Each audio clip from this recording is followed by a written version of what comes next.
William James is one of the greatest American philosophers. He worked in the late 19th and early 20th century, extremely prominent, not only in philosophy, but in the early stages of psychology. And we're looking at William James, his work in particular that is a contrast to W.K. Clifford on faith. Now, one thing that James notes, being a psychologist as well as a philosopher, is this idea of doxastic freedom is actually questionable. By doxastic freedom, we mean the ability to choose what we believe. And often we simply can't do that. We cannot choose what we believe. So, for example, we cannot choose simply to believe that 1 + 1 = 3, right? We cannot simply choose to believe right now that we are on a raft in the middle of an ocean, right? We just don't have the capacity to choose a lot of our beliefs. Most of our beliefs, most likely, are ones that we cannot choose. But in some cases, we can choose what to believe. And James says that this is the case with religion. We face a decision between two options. And for James, we're considering the two options being broadly religious on the one hand or non-religious on the other hand. Of course, this would have applications if we wanted to be more specific, the options being to believe in God or not to believe in God. Now, James said that there are times when we have a genuine option to believe. Now, this is a really key idea here, this idea of a genuine option to believe. And James identifies three characteristics of genuine options. One, they need to be living options. That is, both options must have some plausibility. So there is some appeal for taking either side, and you evaluate both sides, initially at least, as possibly true. When you're considering the options before you, you're in a position where you could say, yes, I could see that's possibly true, or yes, I could see this other option is possibly true. This might be the case, for example, with someone who is an independent, politically speaking, on who's going to make a better president going into an election. They might be able to consider, yes, this Democrat candidate could be the better president, or yes, this Republican candidate could be a better president. If you were in that position, and I realize a lot of people aren't, but if you were, that would be a living option. Another characteristic of a genuine option to believe is that it is forced. So the choice must be made. You either accept this truth, as James put it, or you go without it. And so, for example, whether or not to attend a concert. So there's a concert coming up in 2 weeks. Your friend has invited you. You're not sure if you want to go, if you have the money and the time to do it. And so it's a living option, first of all, but it's also forced. That is, if you don't say yes, if you don't take the initiative to do it, the 2 weeks will have passed and you will have not gone to the concert. So that would be a choice. So genuine options are forced. Now, the third characteristic is that they are momentous. That is, the decision is unique and the stake is significant. And the decision is, in some sense at least, irreversible. Now, James uses the example of going on a North Pole expedition. And while this would probably still be momentous today to do something like that, pretty significant, all the more so more than 100 years ago when he wrote this. Another example might be to study abroad for a semester. That would be something that would be unique, significant for your life. And of course, once you do it, you can't take it back. Other examples might be getting married or having a child. These things are momentous, unique. Once you do so, the decision is irreversible. And yes, I recognize people get divorced, but the fact that you were married never goes away, right? So these are the kinds of characteristics that are genuine options, ones that are living, could you go either way. They're forced, you have to make the decision. They're momentous, they're very significant for your life. Now, genuine options have other characteristics. The idea for James is that these occur when our intellect cannot resolve the issue. So you rationally try to think it through, and it's still not clear which direction to go. And so our emotions end up playing an important role. Now, hopefully that is the case when you're thinking about getting married or having a child or doing something momentous. That's perfectly fine. That's the nature of humans. And so an example might be a train robbery that James talks about, or in the 21st century, there was a movie made about an event that occurred in Paris, in France at least, on a train going to Paris, where someone was going to assault the passengers in the train. And a couple American former Marines, or maybe they were even active service, details don't matter there, but they, along with one Frenchman, kind of made eye contact and decided they were going to try to take down this person with an automatic weapon who was threatening people. And they did so. They took action. One of them was shot and injured, not killed, but injured. But they stopped and prevented many other people from harm. And James says that is an example of a genuine option. You don't have time to consider all the pros and cons and how likely you are to succeed. You have to take an action. In that case, in a fairly short time. It is momentous. It's forced, as we just said. It's a living option. They were considering it. These were men who were at least trained to some extent to be able to take on such a situation. Now, James claims that having religious belief or not is a genuine option. It has those three characteristics of being living, forced, and momentous. And of course, James talks fairly broadly about religious belief, but we might again think about this as believing that God exists or not.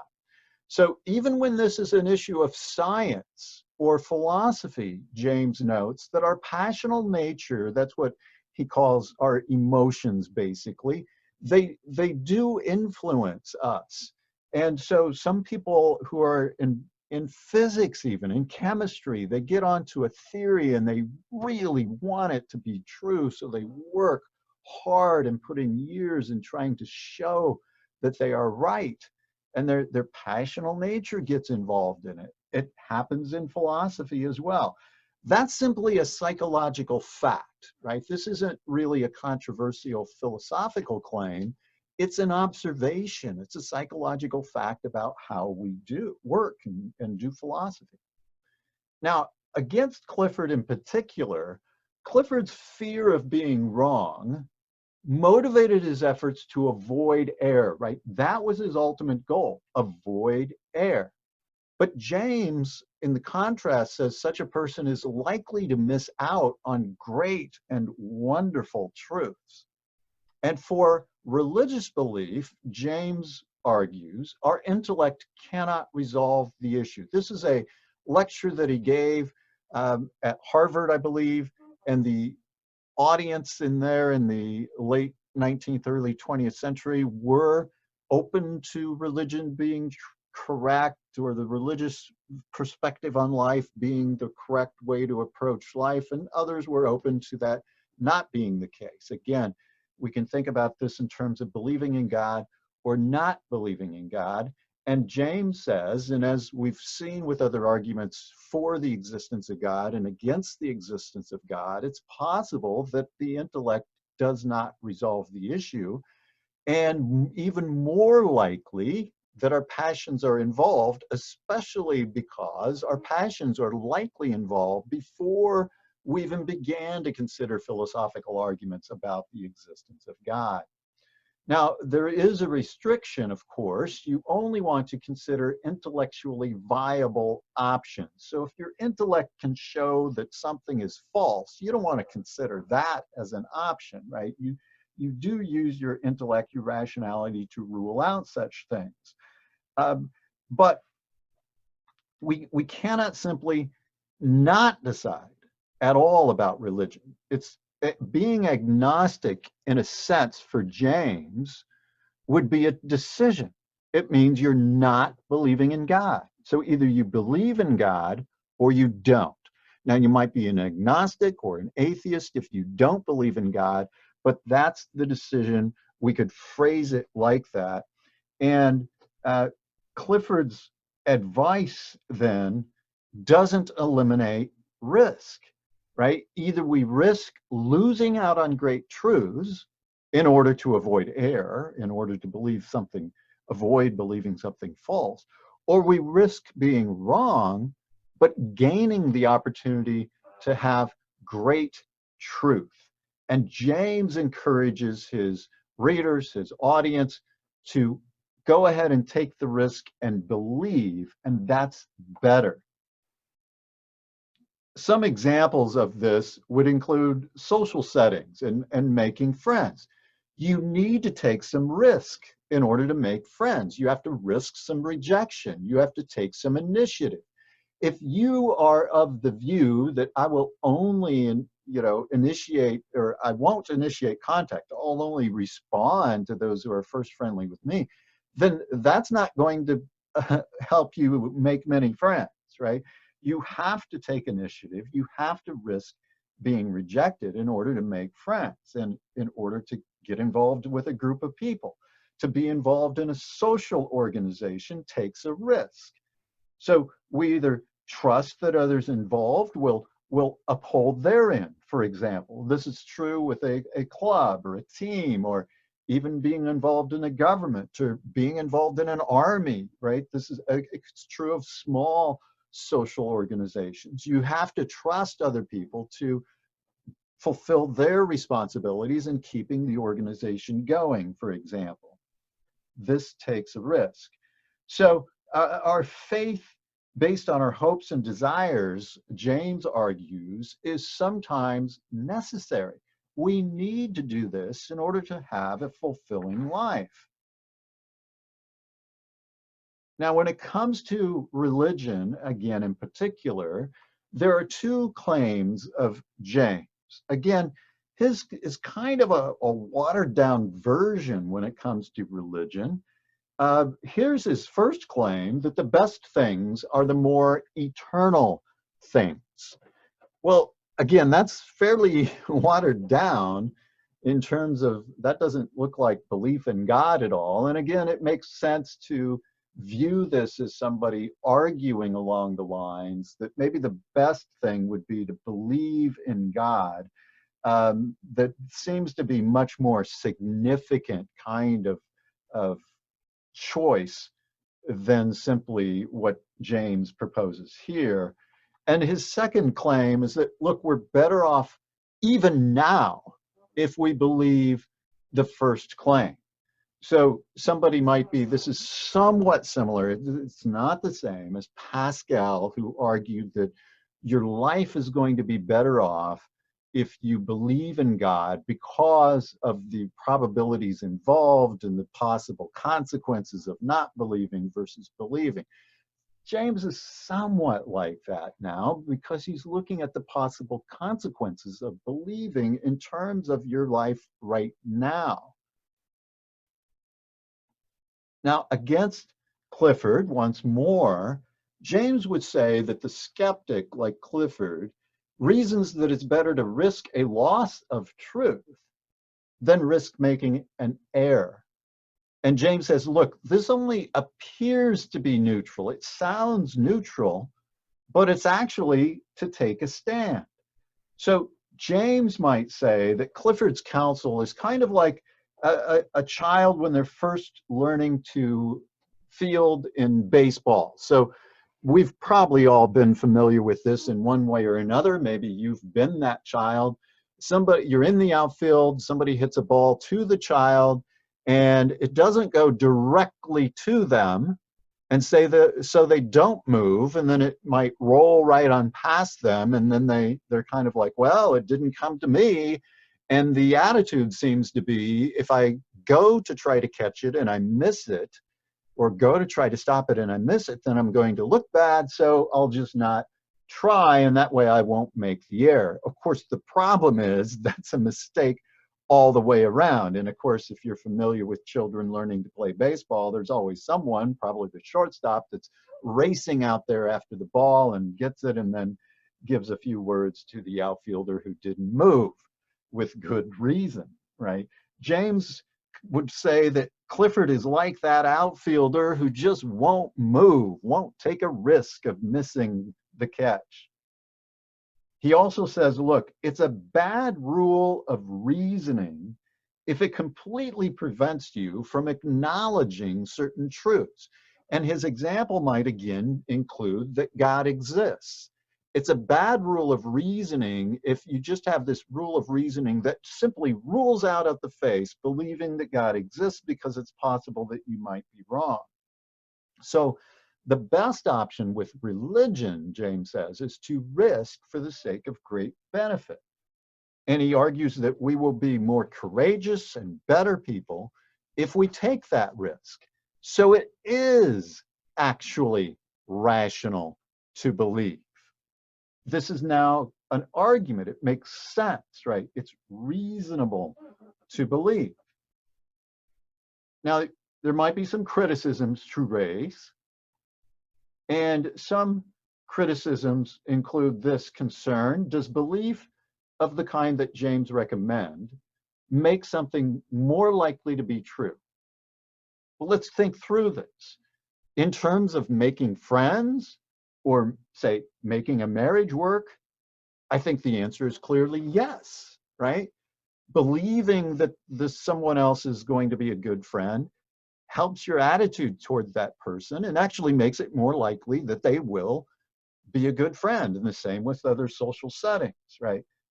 But on the other hand, right, if we're talking about God existing, right, believing that God exists is not going to make it more likely that God exists. So James still has his argument and may be more rational, but it works in some cases that it makes it more likely to be true, but not in something like God existing.